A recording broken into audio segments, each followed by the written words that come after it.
Hey, what's up, all of you beautiful subscribers? Welcome back to the Chapple Show. So what we're going to be talking about today is how to generate a passive income for the upcoming year. That's what we're going to be talking about today. So some of the key ways that I think that you could make a passive income over the next year. So first of all, what is a passive income? I like to think of it as kind of like planting a seed, something where there's a lot of upfront, maybe not a lot, but there's some upfront work and research that goes into it. But after that, it's a lot of just maintenance. It's a lot of maintenance. Maybe it's not too much work. It's less work than even a side business for the most part. So that's what I consider a passive income. So we're going to jump into this here. Let's start off with some of the things that I think could be okay. So we'll start off with one, which definitely I am for, which is this. These are not ranked in any order, by the way. These are not ranked in any order. So some of them that we mentioned at the end might be better for you. Some of them at the top might be better for you. So we'll start off with online fulfillment. What does that mean? Fulfillment. Okay, so as you guys know, maybe you guys don't know, but there are lots of websites out there we're going to talk about, like Amazon, eBay, Joisk. There are sites out there that you can pretty much, all you really have to do is you're trying to sell stuff online. That's what it is. You're trying to sell stuff online, but the difference, what fulfillment is that you really do not have to do any of the shipping or the handling or any of the work that actually is labor. You just have to do some upfront work at getting the packages or getting your item to someone else to fulfill the order for you. That's all you really have to do. So for Amazon, for example, now there's lots of competition right now, but there's still room to actually do it. What you do is, let's say you want to sell, let's say just toothbrushes or something, okay? Toothbrushes. You want to sell toothbrushes. So what you do is you go and get a bunch of toothbrushes for cheap from a manufacturer. Maybe you buy them for 50 cents a piece, and maybe you've landed, they're 75 cents. Maybe you get them from China. Maybe you get them from one in your own country. And you buy them wholesale for cheap. Maybe you buy 1,000 of them. So you spend a few $100s on some toothbrushes. And then what you do is that you hopefully they're in some nice package. And then what you do is you post them online. And you ship them to whoever is fulfilling it. So for example, if you're selling it on Amazon, what you do is you ship all of your toothbrushes to the Amazon warehouses. You do that once. And once it sells on Amazon's website, maybe you put some ads, maybe you do it organically, they fulfill it for you. It's a click of a button, and you don't have to do anything. You just check oh, hey, it's sold, and then you check and it goes in your bank account. So there's some upfront work in terms of getting what you want to sell and getting what you want to the actual facility that's fulfilling it. But apart from that, you really don't have to do much. It's a really decent source of passive income that especially I saw last year too, which made me build Joisk actually. So again, if you guys don't know, Joisk right now, we're only fulfilling t-shirts. So right now, if you want to go, we actually had a bunch of people, a handful of people design some shirts and stuff. I haven't promoted it very much right now. But yeah, like I'm going to be putting out a lot of shirts in the coming weeks. So if you want to design, and what happens is that you just upload your design. If it sells, you get a commission, and that's just going to happen in perpetuity. It's on the site forever. If it sells, you're going to get whatever. Some of you are going to get $5, some of you $10, some of you $3 every time your shirt sells. And you literally just do nothing except for uploading a file. That's it. That's what fulfillment is, and it's just a nice passive source of income. That's what it really is. So online fulfillment websites, they're doing okay. So the next thing is actually a little bit different. Also, I should mention too, from online fulfillment, I know lots of people that have made thousands of dollars, tens of thousands of dollars, some hundreds of thousands of dollars from just selling honestly one product on a site. That's it. So it happens. That can even turn into your main business if you wanted it to. Online fulfillment. So we're gonna move on to the next thing. Is debt. Ooh, debt? What do you mean by that? All right, if you are a student or have any sort of bad debt, it's considered a passive income, but it's a passive expense. And if your net money increases every month, then I would consider that a passive income. So what I would recommend you do before you start even investing in anything, get rid of your student debt. Get rid of your stupid debt, your credit card debt. All right, mortgages, a little bit different. Those can be neutral. They can even be positive sometimes. They can be negative sometimes. So mortgages are different. But getting rid of like car loans and student debt, they have a 6 to 8% interest rate. You're going to be paying hundreds of dollars every single month to those loans, sometimes even more than that, just for cars and student loans. Sometimes it's $500, sometimes even $1,000 a month for some of that stuff. And so what I recommend you do before you even start investing any money or trying to look for passive income, get rid of that. Get rid of that. You're going to have an extra few $100s every single month. Just pay down the debt first. This is trying to help you be responsible with your money here, is just pay that down. That's one of the best investments you can make long term, is just getting rid of your stupid debt. So, and I know a lot of you, what's the average student debt has like $60,000 to $100,000 in the United States? That's rough. That's rough. So I would recommend paying that down, because a lot of you aren't even going to be able to get an 8% return on your money from a passive income source. Unless you actually do something like an online fulfillment where you actually have control over it. But if you were to put your money into some other passive income sources, which we're going to talk about, it's going to be hard for you to make a better return than actually paying down your debt. So that's one of the things I recommend too. So this frees up hundreds of dollars a month, and trust me, after you pay down your debt, you're going to feel really rich. You're going to feel it's like some stress. It's like a giant weight gets lifted off your shoulders once you don't have debt. It's great. All right, we're going to move on to the next thing here. So this one it's becoming more saturated now, but I still know people that do okay with it.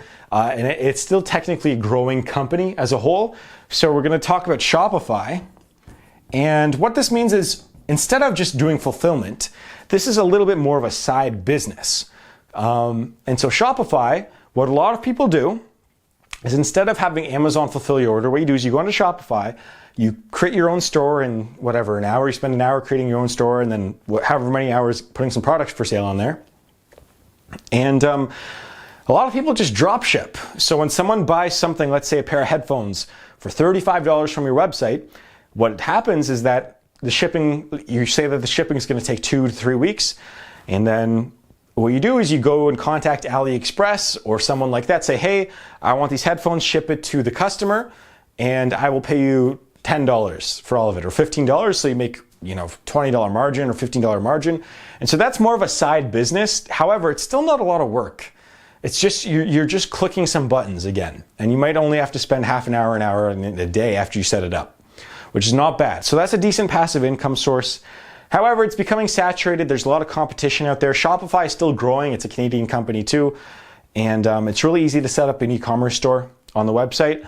So if that's something, if you want a little bit more control, but maybe not as, see, the thing with Shopify though is that it's really tough to get organic searches with Shopify. Unless you start your own website from scratch, you pretty much have to use ads to get people onto your Shopify store, especially when you start. And that's one of the problems with building your own website, is that the upfront marketing cost is going to be a lot of money.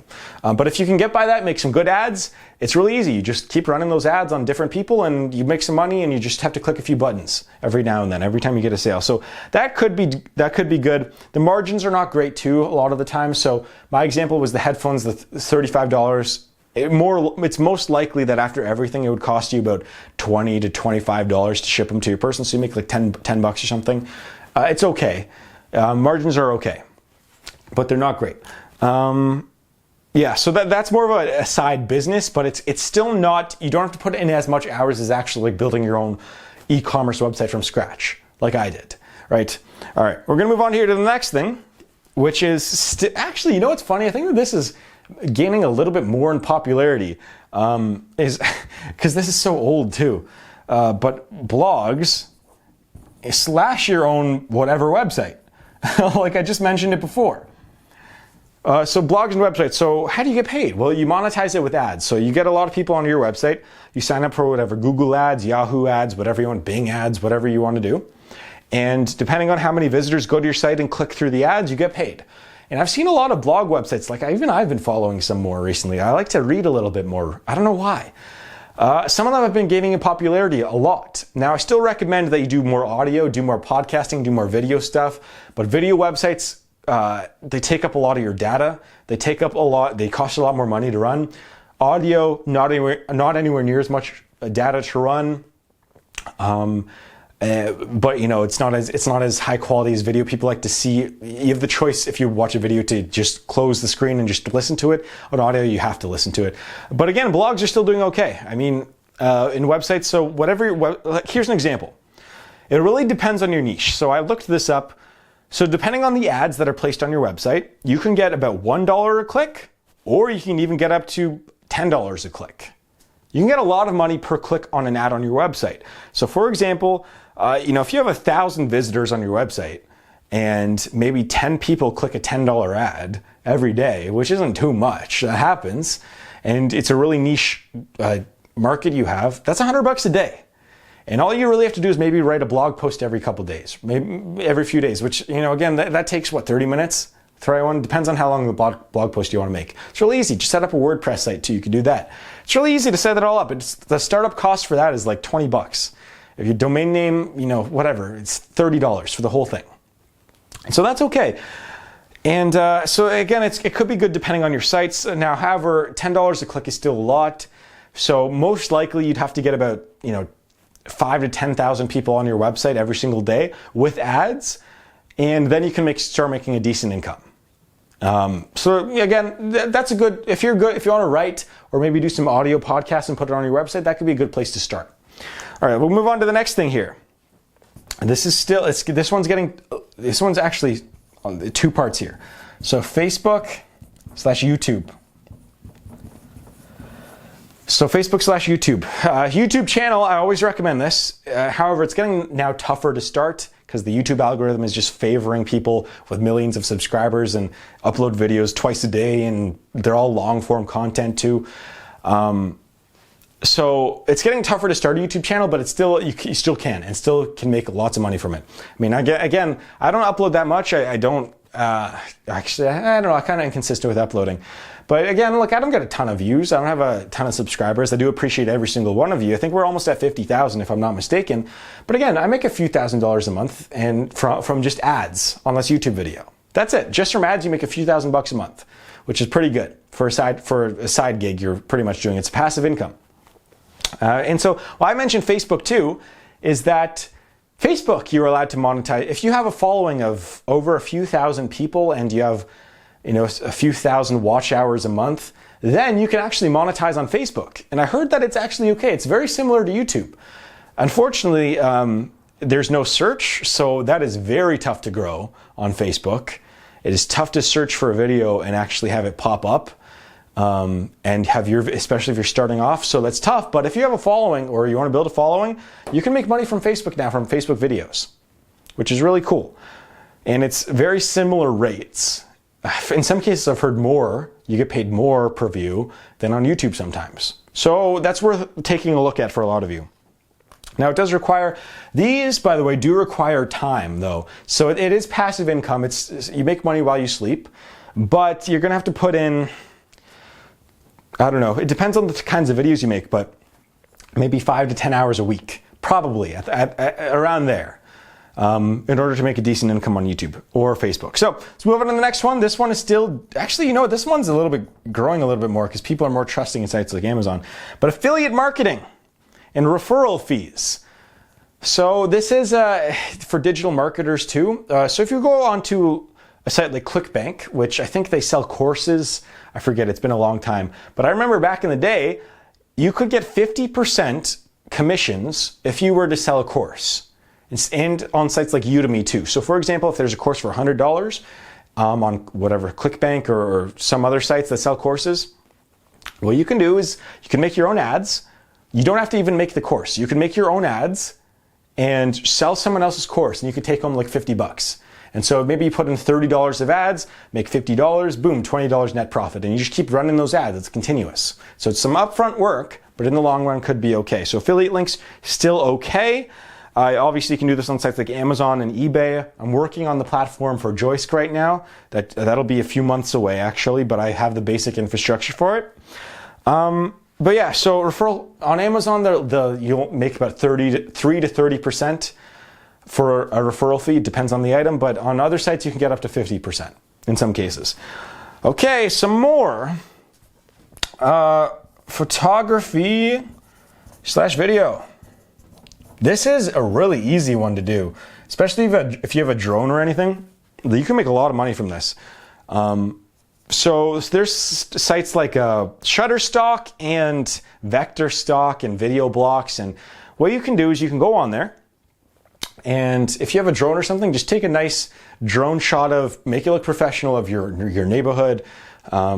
Take a nice drone shot of a park, or maybe you have a nice camera, you take some nice photos of a bird or something at the park, and then you make it look all nice and stuff, and take photos of literally anything and just upload it to these sites. Pretty much anything. Take one of a park bench with no one on it. Take one of the clouds and just upload it to these sites. So what happens is that you get, it really depends. So if you were to go onto a site like Shutterstock, I believe what happens is that you get paid in two ways. If someone just buys your image, you can get about 30% of the purchase price, which is you usually make about like $5 to $10 if someone just gets your image, which is okay. That's still pretty good.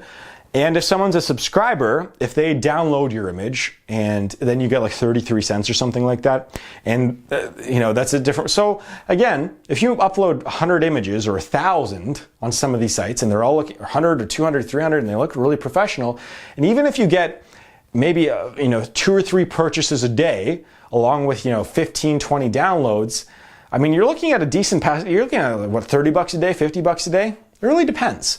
So this could be good. It really depends on if you want to get into that field or not. I was going to actually do this last year because I kind of wanted to try it out myself.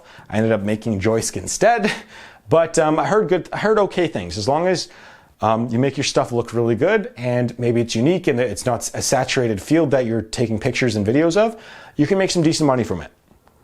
All right, let's move on to one of my favorites.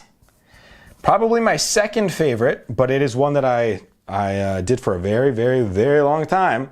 Dividends. Dividend paying stocks.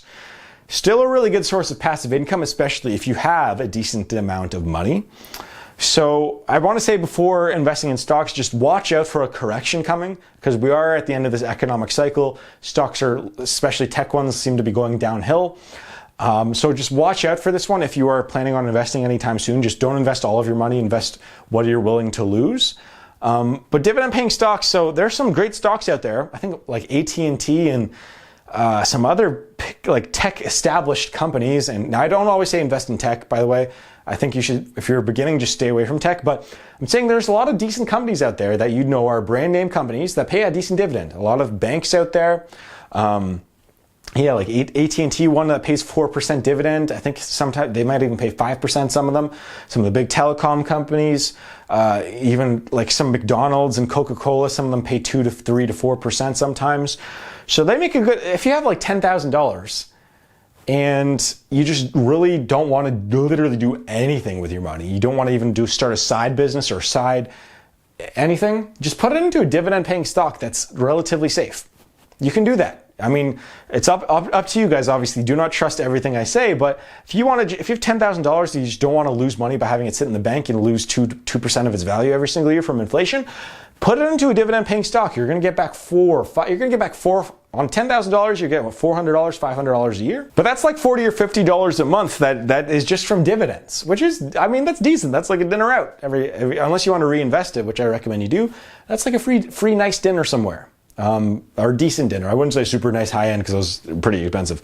But yeah, like seriously, dividend paying stocks, if you literally don't want to do anything with your money, dividend paying stocks, decent. Now, my favorite one, now I have a couple more I want to go over, but my favorite one, oh, I spelled that wrong, is real estate investing. This is not for everyone, and this does require work. Some places require more work than others, but investing in real estate can be very lucrative, especially for tax purposes, especially if you have a few hundred thousand, even if you have $100,000, you can do this in most areas. Some areas you only really need 50 grand. It really depends on what your income level is, where your neighborhood is and all that, what kind of mortgage you can get. But investing in real estate, so it requires lots of money up front compared to all the other ones. However, you get paid in rent, which is nice. You get paid in rent. It just money goes into your account every month if you pick a good tenant. But the big one is tax write-offs. So if you are making a decent amount of money, you can write off depreciation. So you can write off some of the value of the property think what is it, up to 20% or something, the value of the property. It depends on what your laws are wherever you're living. But that's a lot. 20% of the value you get as a tax write-off and depreciation, which really lowers your tax bill.